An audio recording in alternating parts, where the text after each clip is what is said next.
under 6 months old, and her son. I do. I mean, you came into court today not in a wheelchair, sir. You didn't come in a wheelchair, and you didn't come in a stretcher. So I don't know how come it is that you got a handicap parking placard. I have difficulty walking, too, sometimes. Nobody's going to give me a handicap parking placard. Right? Even a bird here sometimes gets tired, right, Bird? So, can't get a holier-than-thou approach to life, sir, and look at everything reasonably. I mean, this is a situation that was a fast-paced situation, but try to have a little understanding. She was prepared to get a ticket. You could have seen to it that she got a ticket, but you went a little overboard. Now, that doesn't excuse the fact that you keyed his car. I did not key his car. Somebody keyed his car. Let me see the pictures of your car. Come on, Miss Kemp. So far, you've been very honest with me. So far, I believe you've been very honest with me. I have been. That's right.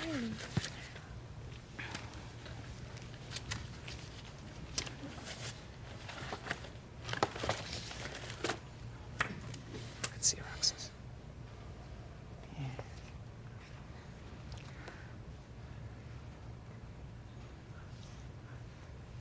Yeah. And aside from the scratch marks on your car,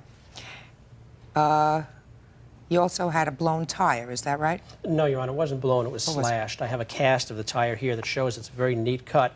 And when I took it into the tire repair place, they said they couldn't patch it and that it had gone about ½ an inch into the tire. And it's a very narrow cut, so you can see there was a cut and there wasn't road damage. If it was cut, you must have cut it, because I didn't. Let me take a look at that, please.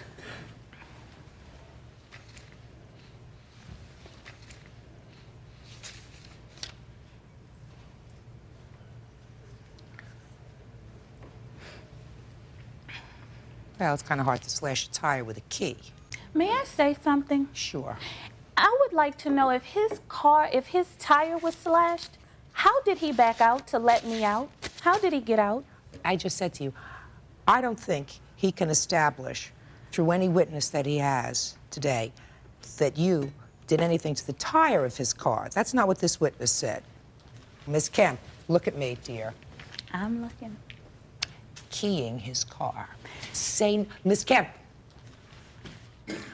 I'm not suggesting to you that the situation didn't enrage you. You had a right to be enraged. I know. I believe you had a right to be enraged.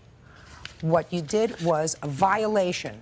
Sir, what she was engaged in was a violation.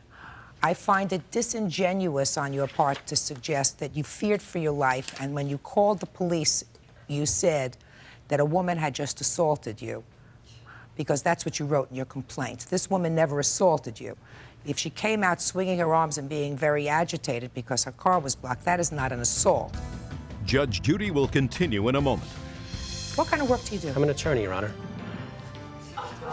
You must have a very slow practice. Real cases, real people. Judge Judy.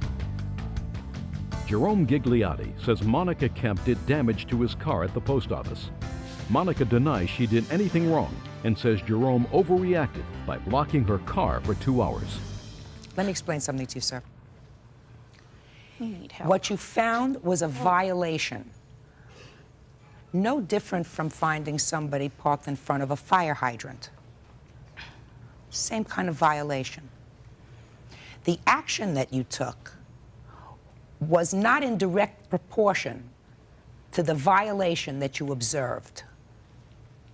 Once, sir, you observed this lady and her children. She had 3 little kids. Wisdom would have been the better part of your action, and if you would have said, I now have the proof to take to the police, this is her car, this is this, she is going to get a ticket for parking in a handicapped spot, which was clearly wrong, you